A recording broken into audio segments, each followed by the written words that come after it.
والمحصنات من النساء إلا ما ملكت أيمانكم كتاب الله عليكم وأحل لكم ما وراء ذلكم أن تبتغوا بأموالكم محصنين غير مسافحين فما استمتعتم به منهن فآتوهن أجورهن فريضة ولا جناح عليكم فيما تراضيتم به من بعد الفريضة إن الله كان عليما حكيما.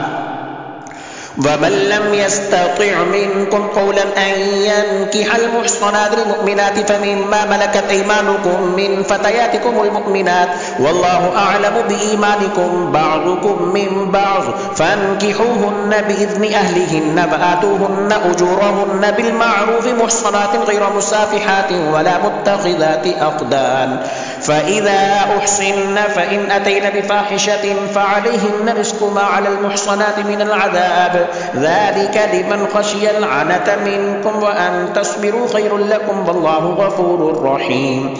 يريد الله ليبين لكم ويهديكم سنن الذين من قبلكم ويتوب عليكم والله عليم حكيم. والله يريد أن يتوب عليكم ويريد الذين يتبعون الشهوات أن تميلوا ميلا عظيما. يريد الله أن يخفف عنكم وخلق الإنسان ضعيفا. يا أيها الذين آمنوا لا تأكلوا أموالكم بينكم بالباطل إلا أن تكون تجارة عن تراض منكم ولا تقتلوا أنفسكم إن الله كان بكم رحيما.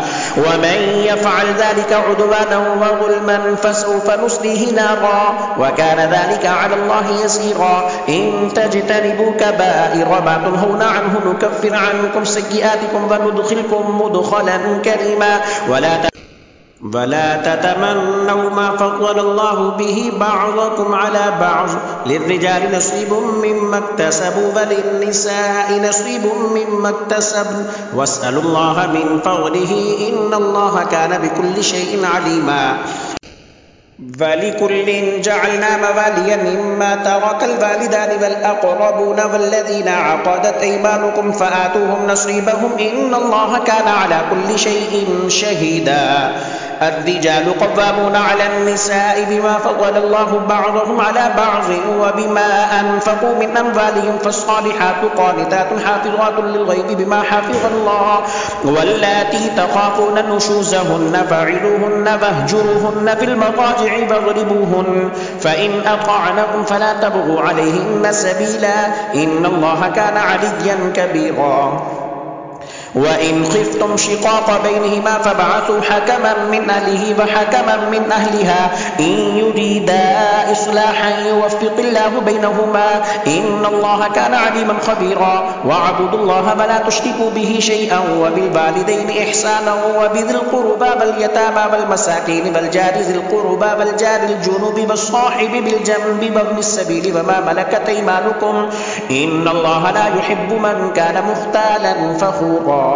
الذين يبخلون ويأمرون الناس بالبخل ويكتمون ما آتاهم الله من فضله وأعتدنا للكافرين عذابا مهينا. والذين ينفقون أموالهم رئاء الناس ولا يؤمنون بالله ولا باليوم الآخر ومن يكن الشيطان له قرينا فساء قرينا. وماذا عليهم لو آمنوا بالله واليوم الآخر فأنفقوا مما رزقهم الله وكان الله بهم عليما.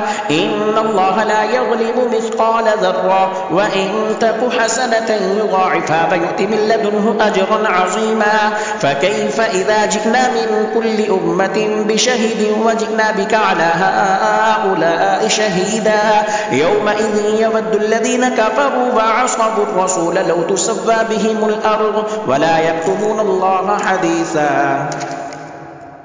يا أيها الذين آمنوا لا تقربوا الصلاة وأنتم سكارى حتى تعلموا ما تقولون ولا جنبا إلا عابري سبيل حتى تغتسلوا وإن كنتم مرضى أو على سفر أو جاء أحد منكم من الغائط أو لامستم النساء فلم تجدوا ماء فتيمموا صعيدا طيبا فامسحوا بوجوهكم وأيديكم إن الله كان عفوا غفورا. ألم تر إلى الذين أوتوا نصيبا من الكتاب يشترون الضلالة فيريدون أن تضلوا السبيل والله أعلم بأعدائكم وكفى بالله وليا وكفى بالله نصيرا من الذين هادوا يحرفون الكلم عن مواضعه ويقولون سمعنا فعصينا فاسمع غير مسمع وراعنا ليا بألسنتهم وطعنا في الدين ولو أنهم قالوا سمعنا فأطعنا فاسمع فانظرنا لكان خيرا لهم وأقوم ولكن لعنهم الله بكفرهم فلا يؤمنون إلا قليلا يا أيها الذين أوتوا الكتاب آمنوا بما نزلنا مصدقا لما معكم من قبل أن نطمس وجوها فنردها على أدبارها أو نلعنهم كما لعنا أصحاب السبت وكان أمر الله مفعولا إن الله لا يغفر أن يشرك به ويغفر ما دون ذلك لمن يشاء ومن يشرك بالله فقد افترى إثما عظيما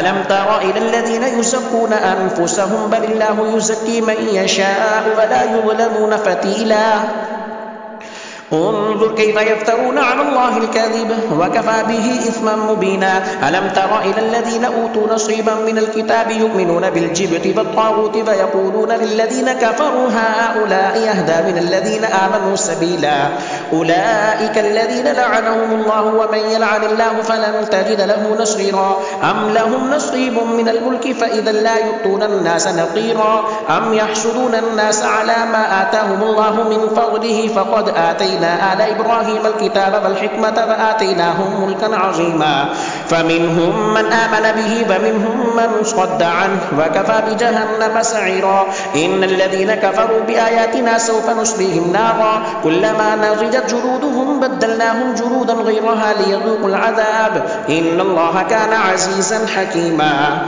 والذين آمنوا وعملوا الصالحات سندخلهم جنات تجري من تحتها الأنهار خالدين فيها أبدا لهم فيها أزواج مطهرة وندخلهم ظلا ظليلا إن الله يأمركم أن تؤدوا الأمانات إلى أهلها فإذا حكمتم بين الناس أن تحكموا بالعدل إن الله نعم ما يعظكم به إن الله كان سميعا بصيرا يا أيها الذين آمنوا أطيعوا الله وأطيعوا الرسول وأولي الأمر منكم فإن تنازعتم في شيء فردوه إلى الله والرسول إن كنتم تؤمنون بالله واليوم الآخر ذلك خير وأحسن تأويلا ألم تر إلى الذين يزعمون أنهم آمنوا بما أنزل إليك وما أنزل من قبلك يريدون أن يتحاكموا إلى الطاغوت وقد أمروا أن يكفروا به ويريد الشيطان أن يضلهم ضلالا بعيدا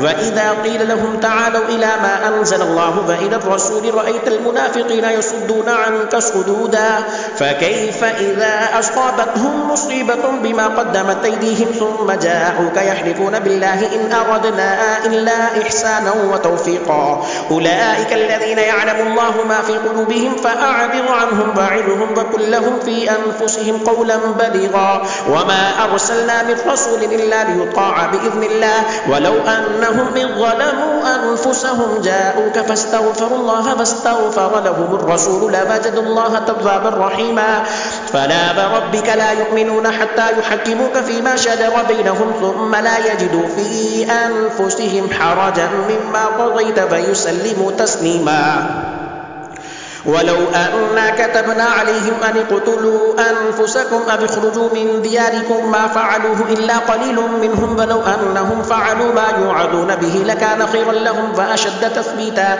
وإذا لآتيناهم من لدنا أجرا عظيما ولهديناهم صراطا مستقيما ومن يطع الله والرسول فأولئك مع الذين أنعم الله عليهم من النبيين والصديقين والشهداء والصالحين وحسن أولئك رفيقا ذلك الفضل من الله وكفى بالله عليما يا أيها الذين آمنوا خذوا حذركم فانفروا ثبات أو انفروا جميعا وإن منكم لمن ليبطئن فإن أصابتكم مصيبة قال قد أنعم الله علي إذ لم أكن معهم شهيدا ولئن أصابكم فضل من الله ليقولن كأن لم تكن بينكم وبينه مودة يا ليتني كنت معهم فأفوز فوزا عظيما فليقاتل في سبيل الله الذين يشرون الحياة الدنيا بالآخرة فمن يقاتل في سبيل الله فيقتل أو يغلب فسوف نؤتيه أجرا عظيما.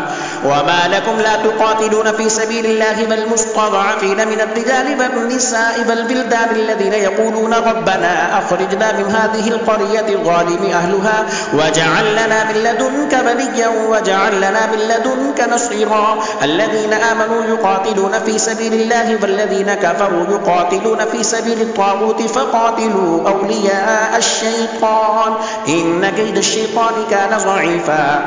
ألم تر إلى الذين قيل لهم كفوا أيديكم فأقيموا الصلاة وآتوا الزكاة فلما كتب عليهم القتال إذا فريق منهم يخشون الناس كخشية الله أو أشد خشية وقالوا ربنا لم كتبت علينا القتال لولا أخرتنا إلى أجل قريب قل متاع الدنيا قليل والآخرة خير لمن اتقى ولا تظلمون فتيلا. أينما تكونوا يدرككم الموت ولو كنتم في بروج مشيدة وإن تصبهم حسنة يقولوا هذه من عند الله وإن تصبهم سيئة يقولوا هذه من عندك قل كل من عند الله فما لهؤلاء القوم لا يكادون يفقهون حديثا. ما أصابك من حسنة فمن الله وما أصابك من سيئة فمن نفسك وأرسلناك للناس رسولا وكفى بالله شهيدا. من يطيع الرسول فقد أطاع الله ومن تولى فما أرسلناك عليهم حفيظا. فيقولون طاعة فإذا برزوا من عندك بيت طائفة منهم غير الذي تقول والله يكتب ما يبيتون فأعرض عنهم وتوكل على الله وكفى بالله وكيلا. أفلا يتدبرون القرآن ولو كان من عند غير الله لوجدوا فيه اختلافا كثيرا. وإذا جاءهم أمر من الأمن أو الخوف أذاعوا به ولو ردوه إلى الرسول فإلى أولي الأمر منهم لعلمه الذين يستنبطونه منهم ولولا فضل الله عليكم ورحمته لاتبعتم الشيطان إلا قليلا. فقاتل في سبيل الله لا تكلف إلا نفسك وحرض المؤمنين عسى الله أن يكف بأس الذين كفروا والله أشد بأسا وأشد تنكيلا. من يشفع شفاعة حسنة يكن له نصيب منها ومن يشفع شفاعة سيئة يكن له كفل منها وكان الله على كل شيء مقيتا. وإذا حييتم بتحية فحيوا بأحسن منها أو ردوها إن الله كان على كل شيء حسيبا. الله لا إله إلا هو ليجمعنكم إلى يوم القيامة لا ريب فيه ومن أصدق من الله حديثا. فما لكم في المنافقين فئتين والله أركسهم بما كسبوا أتريدون أن تهدوا من أضل الله ومن يضلل الله فلن تجد له سبيلا. ودوا لو تكفرون كما كفروا فتكونون سواء فلا تتخذوا منهم أولياء حتى يهاجروا في سبيل الله فإن تولوا فخذوهم وقتلوهم حيث وجدتموهم ولا تتخذوا منهم وليا ولا نصيرا إلا الذين يصلون إلى قوم بينكم وبينهم ميثاق أو جاءوكم حصرت صدورهم أن يقاتلوكم أو يقاتلوا قومهم ولو شاء الله لسلطهم عليكم فلقاتلوكم فإن اعتزلوكم فلم يقاتلوكم فألقوا إليكم السلام فما جعل الله لكم عليهم سبيلا. ستجدون آخرين يريدون أن يأمنوكم فيأمنوا قومهم كلما ردوا إلى الفتنة أركسوا فيها فإن لم يعتزلوكم فيلقوا إليكم السلام فيكفوا أيديهم فخذوهم فاقتلوهم حيث ثقفتموهم وأولئكم جعلنا لكم عليهم سلطانا مبينا. وما كان لمؤمن أن يقتل مؤمنا إلا خطأ ومن قتل مؤمنا خطأ فتحرير رقبة مؤمنة ودية مسلمة إلى أهله إلا أن يصدقوا فإن كان من قوم عدو لكم فهو مؤمن فتحرير رقبة مؤمنة، وإن كان من قوم بينكم وبينهم ميثاق فدية مسلمة إلى أهله فتحرير رقبة مؤمنة، فمن لم يجد فصيام شهرين متتابعين توبة من الله فكان الله عليما حكيما. ومن يقتل مؤمنا متعمدا فجزاؤه جهنم خالدا فيها وغضب الله عليه فلعنه وأعد له عذابا عظيما. يا أيها الذين آمنوا إذا ضربتم في سبيل الله فتبينوا ولا تقولوا لمن ألقى إليكم السلام لست مؤمنا تبتغون عرض الحياة الدنيا فعند الله مغانم كثيرة كذلك كنتم من قبل فمن الله عليكم فتبينوا إن الله كان بما تعملون خبيرا. لا يستوي القاعدون من المؤمنين غير أولي الضرر والمجاهدون في سبيل الله بأموالهم وأنفسهم فضل الله المجاهدين بأموالهم وأنفسهم على القاعدين درجة وكلا وعد الله الحسنى. وفضل الله المجاهدين على القاعدين أجرا عظيما درجات منه ومغفرة ورحمة وكان الله غفورا رحيما.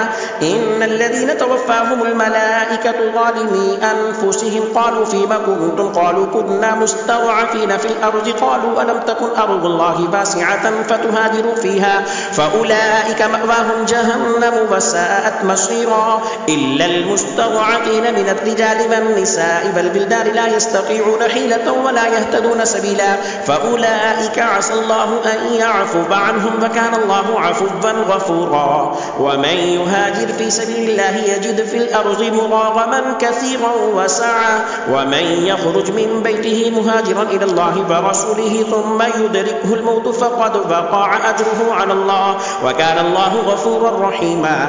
فإذا ضربتم في الأرض فليس عليكم جناح أن تقصروا من الصلاة إن خفتم أن يفتنكم الذين كفروا إن الكافرين كانوا لكم عدوا مبينا. فإذا كنت فيهم فأقمت لهم الصلاة فلتقم طائفة منهم معك فليأخذوا أسلحتهم فإذا سجدوا فليكونوا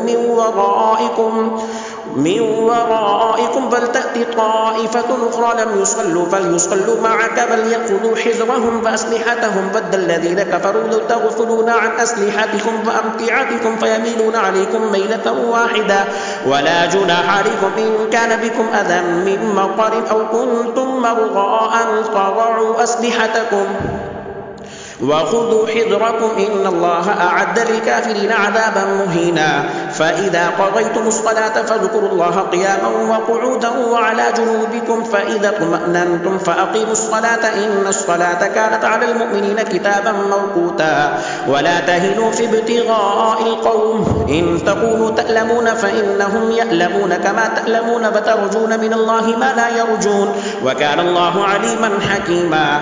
إنا أنزلنا إليك الكتاب بالحق لتحكم بين الناس بما أراك الله ولا تكن للخائنين خصيما واستغفر الله إن الله كان غفورا رحيما.